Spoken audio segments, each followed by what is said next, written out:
Bonjour, frères et sœurs en Christ, que le Seigneur Jésus-Christ vous bénisse. Je suis le prophète Georges Soré, vainqueur, et je m'adresse à vous cet après-midi pour vous avertir, chrétiens, chrétiennes, serviteurs de Dieu, hommes de Dieu, servants de Dieu, pour vous avertir. Comme vous le savez tous, à travers les Saintes Écritures, Dieu a établi ses prophètes, ses serviteurs, qui jouent le rôle de sentinelle. Et en Ézéchiel 33, versets 1 à 20, le prophète est une sentinelle, c'est un guetteur, une sentinelle, c'est un guetteur que Dieu a établi sur sa maison et sur les nations pour voir le danger venir et avertir le peuple de Dieu et les habitants de la terre. Et plus précisément au verset 36, il est écrit que si la sentinelle voit venir le danger, c'est-à-dire l'épée, il ne sonne pas de la trompette pour avertir le peuple de Dieu et qu'une personne meurt suite à ce danger, une personne meurt à cause de son péché ou de son iniquité, le Seigneur redemandera des comptes à la sentinelle. Il redemandera le sang de la personne qui est morte à la sentinelle, parce que la sentinelle ne l'a pas averti, pour qu'elle change son attitude, pour qu'elle change son comportement, pour qu'elle se lève. Voilà. Donc, cet après-midi, je me tiens devant vous à travers cette vidéo pour avertir les hommes de Dieu, les enfants de Dieu, les chrétiens, les chrétiennes, de ce que le diable a préparé contre une partie de l'humanité,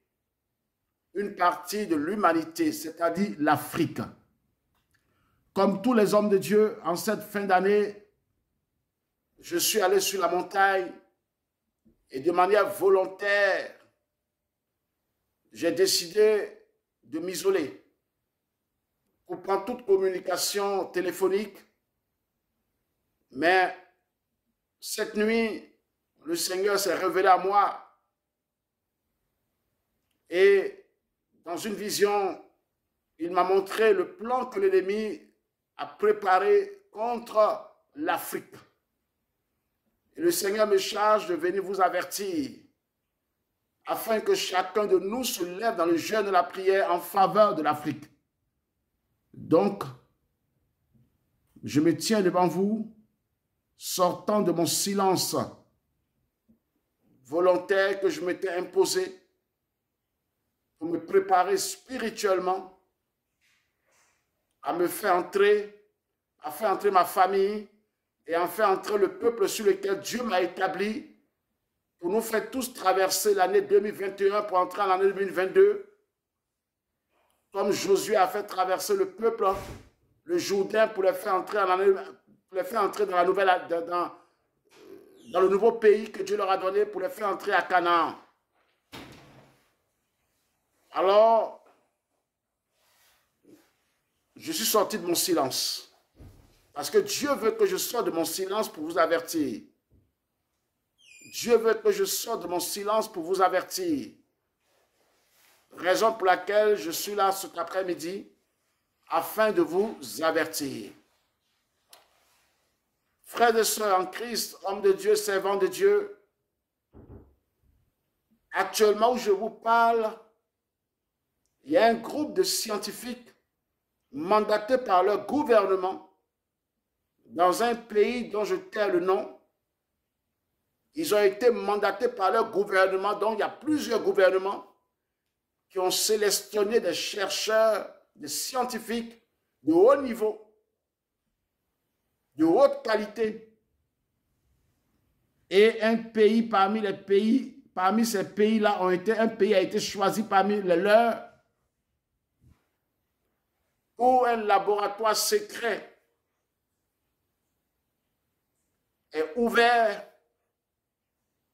où ces scientifiques, ces chercheurs-là sont actuellement, et ils sont en train de faire des recherches pour la mise au point d'un virus. Un virus qu'ils ont destiné à l'Afrique, un virus très mortel. Pour quelle raison ils vont faire cela? Parce qu'ils disent que l'Afrique se multiplie très facilement. Les autres continents vieillissent, mais l'Afrique se rajeunit. Et que les femmes africaines peuvent vous faire 2 enfants, 3 enfants, 4 enfants, 5 enfants, 6 enfants. Et que l'Afrique se multiplie en termes de population. Et si rien n'est fait, elle deviendra bientôt comme la Chine. Un continent qui ne fait que croître en termes de population. Ce sont des voix d'opposants qui crient contre l'injustice politique, militaire, financière, matérielle, contre toute injustice qui lui est imposée. Plus l'Afrique va se multiplier, plus il y aura beaucoup de voix qui se lèveront contre l'injustice qui est imposée à l'Afrique par les puissances étrangères. Alors il faut réduire la population africaine. Il faut la réduire, comme on dit, en peau de chagrin. Il faut la réduire.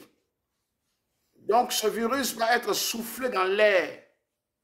Et toutes les personnes qui vont le respirer, elles seront frappées de folie, de dépression mentale. Et on dira du jamais vu. Car le nombre de dépressions en Afrique ne fait qu'augmenter. Et ça devient inquiétant. Que se passe-t-il? Mais ce n'est pas tout.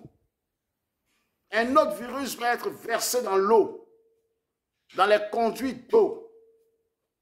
Et toutes les personnes qui vont les boire, et surtout en majorité les jeunes gens, les jeunes filles et des personnes en âge de procréer, en âge d'enfanter.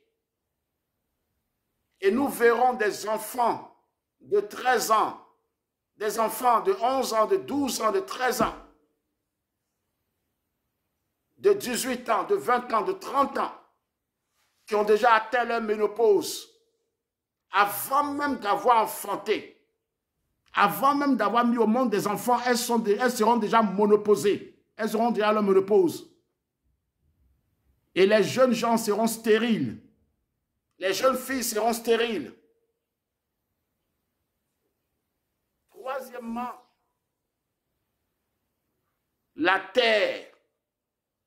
C'est-à-dire que tous ceux qui sont en âge de procréer, la femme qui était féconde, l'homme qui était fécond, du jour au lendemain devient stérile. Cette femme n'arrive plus à enfanter. Cet homme n'arrive plus à engendrer des enfants.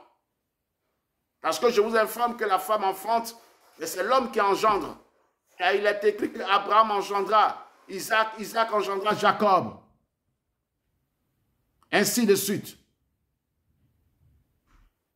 Donc tous ceux qui sont en âge de procréer, en âge d'enfanter, en âge d'engendrer, auront des difficultés pour le faire à cause de ce virus qui a été mis dans l'eau. Et ensuite, j'ai dit toutes les eaux,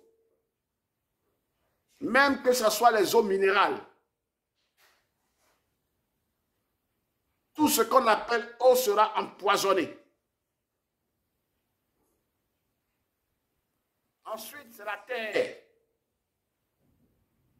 Ils vont empoisonner la terre. Et quand je parle de la terre, je parle de la nourriture.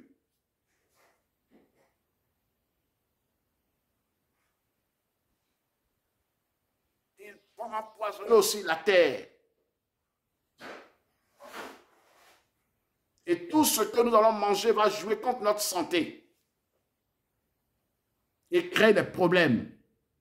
Tout simplement pour réduire la démographie africaine. Et quand je parle de l'Afrique, surtout l'Afrique subsaharienne, c'est-à-dire l'Afrique noire. Parce que c'est là-bas se trouve la plus grande majorité des richesses. C'est là-bas se trouve la plus grande partie des richesses. L'Afrique en 2022, 2023, 2024 sera l'enjeu majeur de la guerre que vont se livrer les puissances étrangères. L'Afrique sera un lieu de combat, même si ce n'est pas forcément des combats militaires, mais ce sera des combats d'un autre nom, pour s'approprier les richesses de l'Afrique ou pour garder les richesses de l'Afrique. Il faut empêcher l'Afrique de s'éveiller. Il faut empêcher l'Afrique, la population africaine, de se multiplier. Parce que si elle se multiplie comme la Chine s'est multipliée, elle va forcément chercher son développement pour nourrir sa population qui est en grande masse. Et l'Afrique, avec plusieurs milliards d'habitants, ce sont une population redoutable d'opposants qui va s'opposer à l'injustice politique, militaire, sociale sur leur continent. Alors ce virus qui est mis en place, disons qu'il sera mis en place parce qu'il est en train d'être conçu, mais il n'est pas encore terminé. Ils auront l'antidote.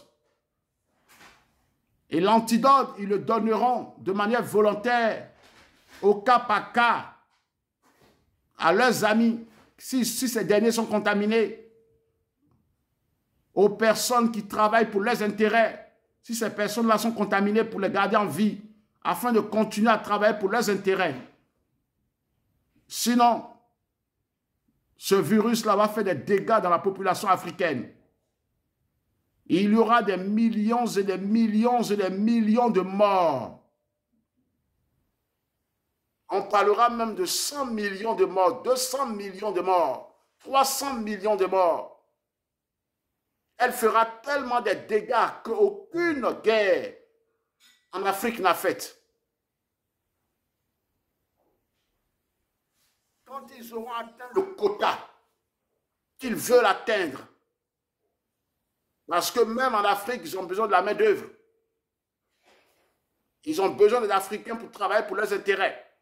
Quand ils auront atteint le quota qu'ils se sont fixés, c'est là maintenant qu'ils vont apporter l'antidote.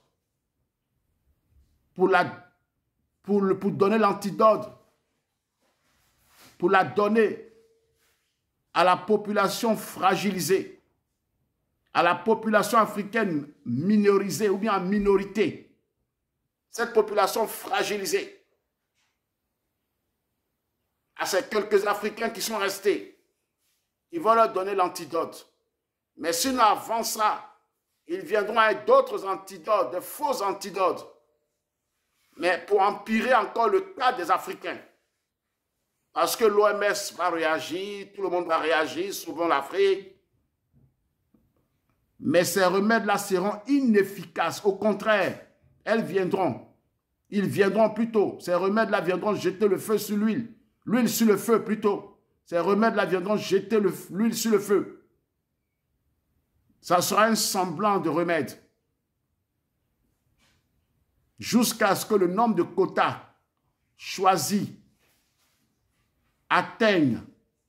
soit atteint. Jusqu'à ce que le nombre de quotas choisis soit atteint. Et quand le nombre de quotas est atteint, c'est là ils viendront avec le vrai antidote pour donner à cette population fragilisée qui reste, parce qu'ils ont besoin de toutes les façons de la main-d'œuvre africaine qui sur place doit travailler pour eux. Donc voici le plan machiavélique que Satan a mis en place. Et ce laboratoire se trouve dans un pays dont je tais le nom. Mais ceux qui ont de l'intelligence, selon Dieu, peuvent comprendre ce que je suis en train de dire. Que nous n'avons pas à lutter contre la chair et le sang, mais contre les dominations, les autorités, les principautés et les esprits méchants dans les lieux célestes. Alors, je demande aux chrétiens, aux hommes de Dieu, aux enfants de Dieu, de se lever dans le jeûne, de se lever dans la prière, afin de prier en faveur de l'Afrique. Vous qui êtes chrétiens en Amérique, en Asie, en Europe, en Afrique, en Océanie, dans les Caraïbes, où que vous soyez, quelle que soit la couleur de votre peau, quelle que soit votre race, quelle que soit votre nationalité, si vous êtes enfant de Dieu, vous êtes épris de justice et de paix, car il est écrit dans la Bible, ayez le mal en horreur, ayez le mal en horreur, ayez le mal en horreur, c'est-à-dire détestez le mal. Si vous détestez le mal, alors levons-nous dans la prière et dans le jeûne. À compter du mois de janvier, rentrons dans 3 jours de jeûne. Rentrons dans 3 jours de jeûne, que ce soit des jeûnes à sec, des jeûnes à eau, des jeûnes, comme on le dit habituellement, 6h, 18h, couper, monter, descendre. Que ce soit le jeûne d'Esther, que ce soit le jeûne de Daniel, 21 jours, peu importe. Que ce soit le jeûne de Moïse, 40 jours, peu importe. Chacun se laisse inspirer par Dieu, conduit par l'Esprit de Dieu. Levons-nous dans le jeûne et la prière et prions en faveur de l'Afrique. Couvrons l'Afrique du sang de Jésus. Couvrons l'air du sang de Jésus. Arrachons à Satan la puissance de l'air qu'il détient. Car il est écrit que Satan est le prince de la puissance de l'air. Arrachons-lui la puissance de l'air. Prenons le contrôle de la puissance de l'air et contrôlons l'air de l'Afrique. Couvrons la terre de l'Afrique du sang de Jésus. Couvrons tous les réseaux d'eau de l'Afrique du sang de Jésus. Même les eaux minérales qui sont fabriquées dans les usines en Afrique ou bien qui sont importées en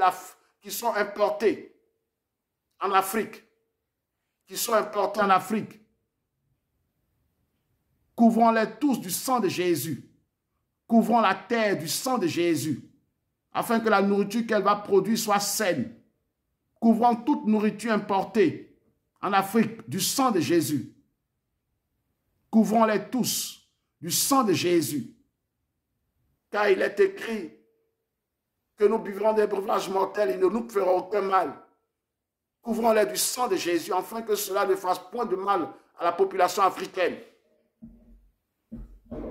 Et aussi, pour ceux qui ont des parents en Afrique, appelez vos parents, avertissez-les, dites-leur de donner leur vie à Jésus.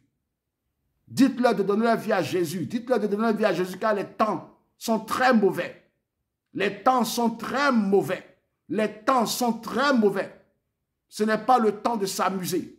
Ce n'est pas le temps de faire n'importe quoi, mais c'est le temps de se donner à Jésus pour échapper à beaucoup de fléaux qui arrivent. Pour échapper à des morts certaines précoces qui arrivent. Car il y en a qui meurent avant leur temps, de manière précoce. Nous allons aussi prier dans notre jeûne, prions pour que Dieu qui est descendu à Babel et qui a mis la confusion entre les habitants de Babel qui étaient en train de bâtir cette tour. Dieu est descendu au milieu d'eux, il a mis la confusion. Que Dieu descende parmi ces chercheurs scientifiques, ces professeurs, chercheurs scientifiques qui sont en train de préparer ce virus pour l'envoyer en Afrique en 2022, 2023, 2024, parce que c'est la prévision ça. Ils disent pendant ces 2022, 2023, 2024, pendant ces 3 années-là, ils vont frapper l'Afrique. Le virus qu'ils sont en train de mettre en place, prions pour ne pas qu'ils trouvent la bonne formule. Au nom de Jésus. Prions pour que le Dieu qui est descendu à Babel descende dans leur laboratoire et qu'il mette la confusion entre eux et qu'ils n'arrivent jamais à trouver la bonne formule. Au nom de Jésus. Qui n'arrive jamais à trouver la bonne formule, qui n'arrive jamais à trouver la bonne formule, qui n'arrive jamais à trouver la bonne formule et qu'ils abandonnent leur projet, comme les habitants de Babel ont abandonné leur projet, et que ce projet disparaisse, mis au placard pour toujours, au nom de Jésus. Oui. Levons-nous. Le sort de l'Afrique se trouve entre les mains des chrétiens. Le sort de l'humanité se trouve entre les mains des chrétiens. Levons-nous dans le jeûne et la prière. Et prenons position pour l'Afrique. Prenons position pour nos frères et sœurs en Christ qui sont en Afrique. Prenons position pour toutes les populations africaines. Parce que nul ne mérite un tel sort. Alors, c'est le message que Dieu m'a donné pour que je puisse vous apporter. Il m'a mis à cœur de vous apporter. Aussi un autre message, une autre prophétie, une autre révélation. Cette nuit, j'ai fait un songe. J'ai vu un homme politique français très influent qui a fait beaucoup de tort à l'Afrique. Oui, cet homme a fait beaucoup de tort à l'Afrique. Je l'ai vu en train de parler avec un Africain. Il ne voulait même pas laisser la parole à l'Africain. Même quand il parle, que l'Africain veut répondre, il ne veut même pas laisser la parole. Il avait de la nourriture sur la bouche. Et au fur et à mesure, la nourriture, quand il parlait avec arrogance. Avec une certaine aisance. Avec une opulence. Une arrogance. Et quand l'Africain veut placer un mot, il dit, tais-toi et puis écoute-moi. Et ça, la nourriture a commencé à disparaître. Et sa bouche aussi a commencé à disparaître. Et quand je me suis réveillé, j'ai posé la question au Seigneur, qu'est-ce que signifie ce rêve, ce songe? Il m'a dit dans la Bible, il a dit un homme riche, dont les champs et les plantations avaient remporté beaucoup. Cet homme avait, cette année-là, eu beaucoup de récoltes. Il avait fait beaucoup de récoltes. Et cet homme a dit à son âme, mon âme, mange, repose-toi. Mange, sois heureux. Repose-toi car tu as de très très nombreuses années encore devant toi à vivre. Tu ne vas plus manquer de rien. Et Dieu se tourna vers cet homme et lui a dit insensé, insensé, insensé, ingrat. C'est Dieu, moi Dieu qui t'a donné ces richesses. Mais tu n'as même pas eu de reconnaissance pour me dire merci. Et tu es orgueilleux, tu es arrogant. Tu ne penses même pas aux pauvres, aux orphelins, aux veuves. Tu n'es même pas riche pour moi. Je t'ai béni pour que tu te souviennes des veuves, des orphelins, des pauvres qui sont autour de toi. Pour que tu te souviennes aussi d'eux. Mais tu t'accapares ces richesses toi seul. Et dans ton orgueil, tu dis à ton âme, comme si toi tu pouvais quelque chose pour ton âme. De manger, de se reposer, car elle a encore de nombreuses années derrière elle, devant elle. Mais cette nuit même, ton âme te sera redemandée. Et cette nuit même, cet homme est mort. Donc, dans les jours à venir, dans les mois à venir, dans les semaines à venir, dans les jours à venir, dans les semaines à venir, dans les mois à venir, vous apprendrez la mort de ce grand homme politique français. À moins qu'il ne se repente et qu'il ne rencontre le Seigneur Jésus-Christ. Car il y a des hommes et des femmes qui vont vers lui et qui lui parlent de Jésus. Et comme Dieu est miséricordieux, il est riche en bonté et lent en colère. Et il ne désire pas la mort du pécheur. Mais ce que le Seigneur désire, c'est que le pécheur se repente et qu'il se convertisse. À moins que cet homme écoute les messagers que Dieu envoie vers lui.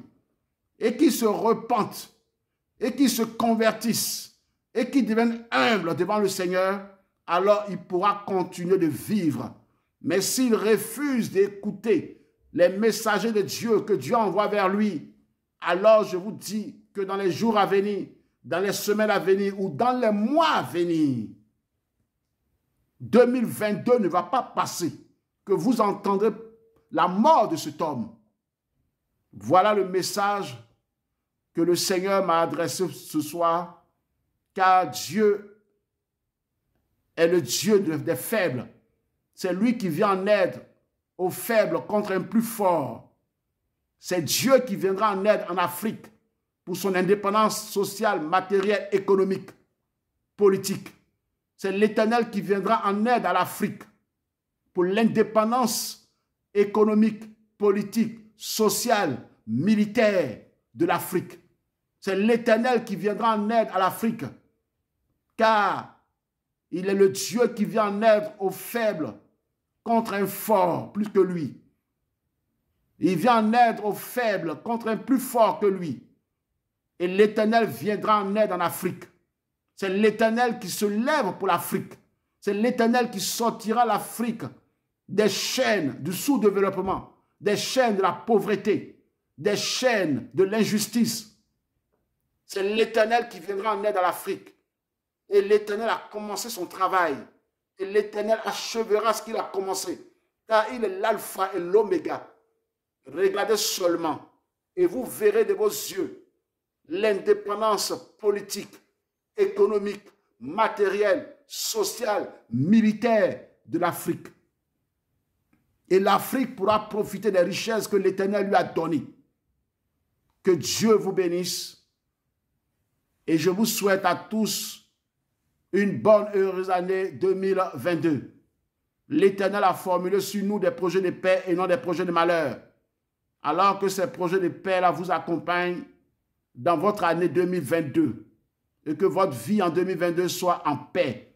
Et qu'il ait la paix dans vos familles, il ait la paix dans vos foyers, qu'il ait la paix dans vos assemblées, c'est-à-dire dans les assemblées chrétiennes, qu'il ait la paix dans votre travail, qu'il ait la paix dans votre vie. La paix de Christ, cette paix qu'il nous a laissée avant de partir vers son Père. Que Dieu vous bénisse. Bonne journée à vous. Au revoir et à bientôt.